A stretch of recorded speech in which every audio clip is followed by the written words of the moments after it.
Couple of weeks ago, I had the opportunity to preach at a congregation, and the gospel text for the day was from the 8th chapter of Mark. It's the story about Jesus at Caesarea Philippi, and he's walking around with the disciples, and he obviously wants to kind of get a feel of what the word is on the street about who he is. And so he asked the disciples, "Oh, what are other people saying about me?" And he gets a variety of responses. Some say that you're Elijah. That was the prophet who was supposed to return before the coming of the Messiah. They also said, well, some other people say you're John the Baptist returned to life. John the Baptist had been beheaded by Herod. So returned to life, at least he had his head on this time. And he also heard responses of you're one of the other prophets. So not bad. Word on the street was pretty good. But then Jesus said, okay, well, who do you guys say that I am? He wants to know what's going on in their head too. And Peter, always ready for an answer, says, you are the Christ, the Son of the living God, the Messiah. And Jesus doesn't deny this, but he tells them, don't tell anybody. You got to keep this quiet. And then he changes the title from Messiah to Son of Man, which is totally a human title, and talks about how the Son of Man, meaning himself, must be despised and rejected by the chief priests and the scribes and the Pharisees, and arrested and then killed, and on the third day rise again. And he's saying all of this very openly. And Peter takes Jesus aside and says, hey, Jesus, that's not the script. That's not who the Messiah is. You can't do it. You can't be talking about these kinds of things. And Jesus looks at Peter and he realizes that the other disciples are watching and probably overhearing some of this. And he says, get behind me, Satan. You are not thinking in God's terms, but in human terms. Calling Peter Satan? Ooh, pretty harsh, or so it seems, at least on the first take. And I've always been really kind of bothered by that text as to, what is Jesus doing? Calling one of the disciples Satan? And this year, however, something clicked and a connection happened for me. A connection I'd never made before. And it was a connection with the story of Jesus' temptation. Matthew, Mark, and Luke all recount that at the very beginning of his ministry, Jesus was out in the wilderness for 40 days, tempted in a variety of ways. Mark doesn't specify what those are, but Matthew and Luke do. And one temptation was he was out there without any food or water, and the first temptation was to take care of his own needs, put himself first. And he says, nope, people don't live by bread alone. And a second temptation was to go up to the pinnacle of the temple, which was a very high tower on one corner of the temple, and then to jump off. And Satan was there and said, God will tell his angels to not let you have even so much as a scratch on your foot. And Jesus said, this is not about superhuman, superstar Jesus. You don't tempt God like that. But the other temptation was that Satan said, all the kingdoms of the world are given to me, and I can give them to whoever I choose. All you got to do is bow down and worship me, and they're all yours. Ooh. Think of what Jesus could do, the good he could do with that. How that would set the world right. And Jesus said, no, you worship only God, for one, but that's not God's way. And then in the Gospel of Luke, at the end of the temptations in Matthew and Mark, the devil, Satan, leaves. But in the Gospel of Luke, we hear the interesting addition that Satan left until an opportune time. Till an opportune time. And that comes at Caesarea Philippi. Jesus is proclaimed and seen by the disciples as the Messiah. That's big stuff.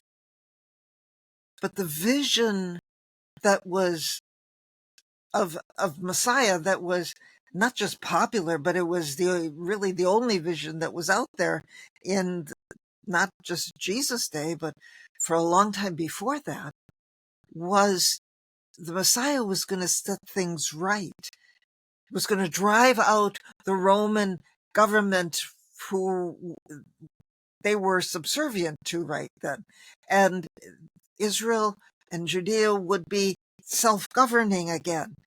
And they would be returned to political and economic prominence. And, they would have their own government again and not have to bow down to Rome or any other government for that matter.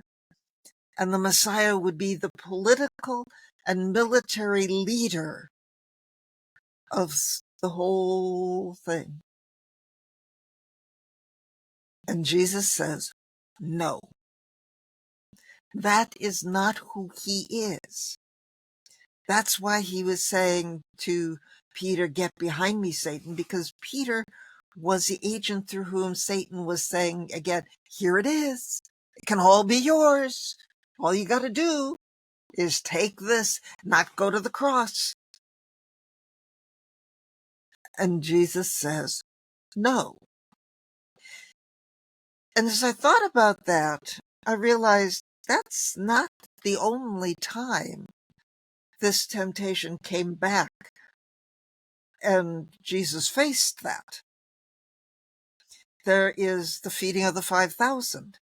And after that happened and all of the scraps were collected and everything in the Gospel of Luke, people are ready to take Jesus by force make him king.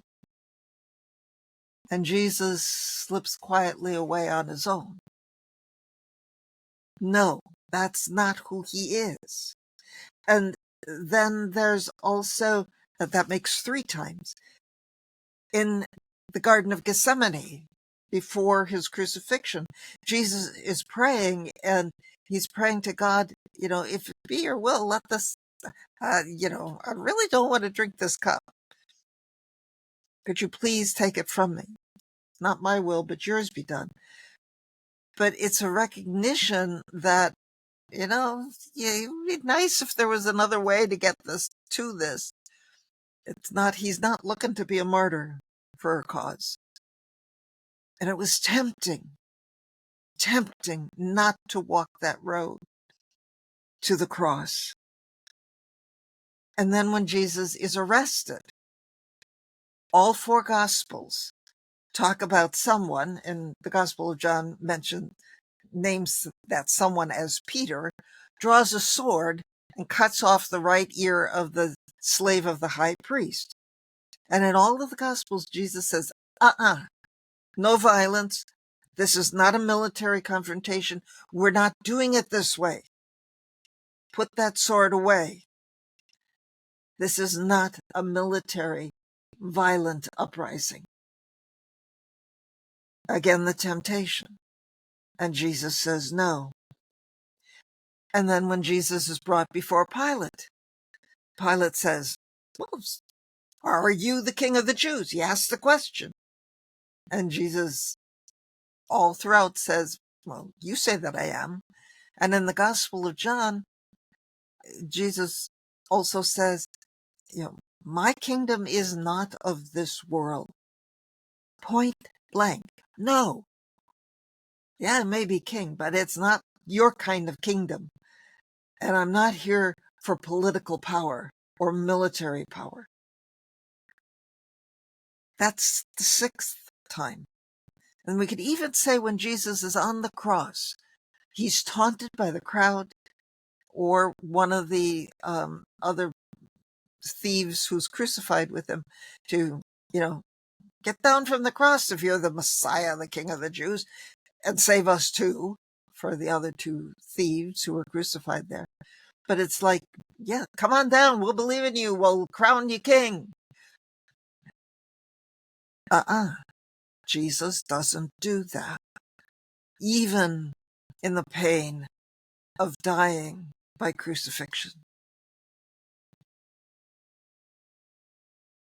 And it dawned on me as I thought about all 7 of those ways and times where Jesus so specifically and deliberately said no to political power, to doing any kind of military or violent things, that there are people today in our world who want to have political leaders who help to bring in the kingdom of God and think that that is what, as believers, we are called to do, to help bring in the kingdom. And every single time Jesus says, no, it doesn't happen through politics. It doesn't happen through violence or military action.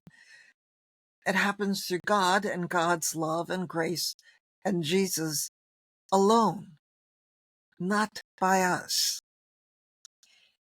And so I'm sharing this with you now. We're in that political season, and it's not going to end even when the election's over. But, there is so much emphasis out there today about finding the people who will help to bring in God's kingdom. And that's never the way Jesus went. And he does not ask us to do that either. In fact, his kingdom is not of this world. It doesn't happen, it doesn't function, and it doesn't come into being the way any other country or kingdom or power does. So I'd love to hear your comments. See what you say about this. I'm not promoting any particular political party or candidate with this, but just the realization that as a person who is a Christian, that's not my role. It is my role to elect good leaders, yes, and people who I believe will be good leaders for our country and care for all people and bring justice and all of those wonderful things, but not to bring in the kingdom. So please leave me your comments. Let's keep them constructive. But I'm interested in hearing what you have to say about this, and let's have a conversation. So God's peace, God's blessings, and thank you for your time and listening.